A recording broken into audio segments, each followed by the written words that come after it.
Hi, my name is Allie Kern, and this is the process speech. Have you ever thought to yourself, wow, I wish I had learned how to play an instrument as a kid, like maybe the piano? Well, today I'm going to show you how to read basic sheet music. I know about sheet music because I've taken voice lessons for 5 years, and I've played the piano for about 12 years. I've competed in numerous solo and ensemble competitions, and I was a voice major at Ball State for 1 year. I'm going to show you how to read the clef, how to identify notes, and how to look at the time signature. When you're learning how to read music, it's a lot like learning a language. It can be frustrating, and you might not know where to start. Well, with music, you should start with the clef. This is treble clef, and this is bass clef. Treble clef is going to be on the upper line of sheet music, and bass clef will be on the lower line of sheet music. Treble clef indicates the higher range, such as soprano and alto, or the right hand of the piano, and bass clef signifies the lower range, such as baritone, bass, tenor, or the left hand when playing piano. For the note names, in treble clef, we have 4 spaces and 5 lines, just like all the other clefs. First space is F, then A, C, and E. That spells face. So you can remember, treble clef space is face. The lines are E, G, B, D, F. I remember that by every good boy does fine. Face, every good boy does fine.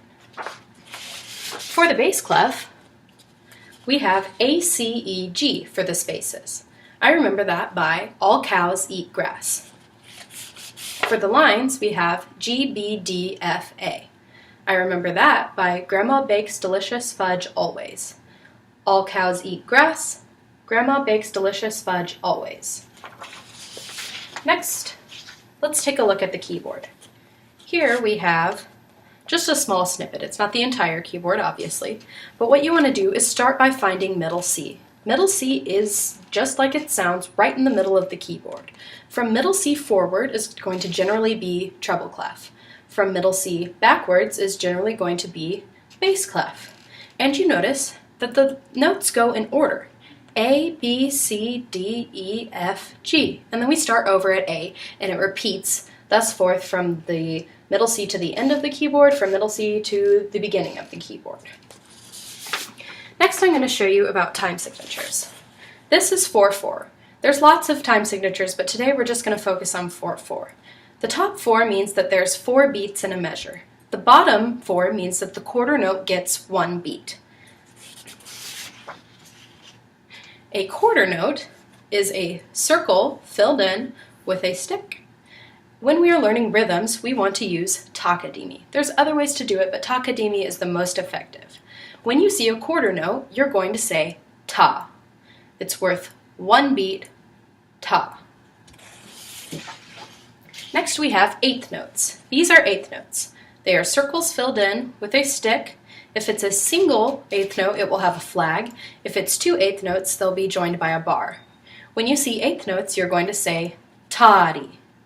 2 eighth notes equal 1 quarter note. So in the time you would say ta, for eighth notes, you should say tari in that same amount of time.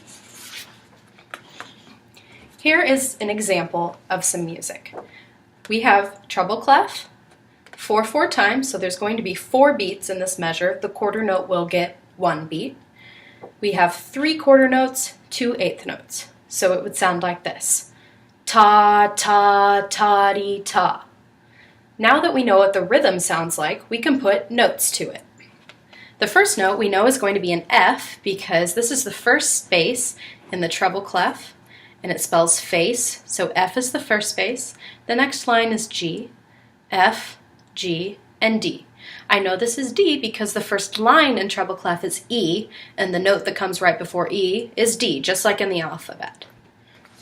I encourage you to learn how to play piano, sing, play some sort of instrument.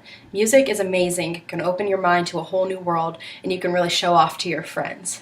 Thank you for listening to my speech.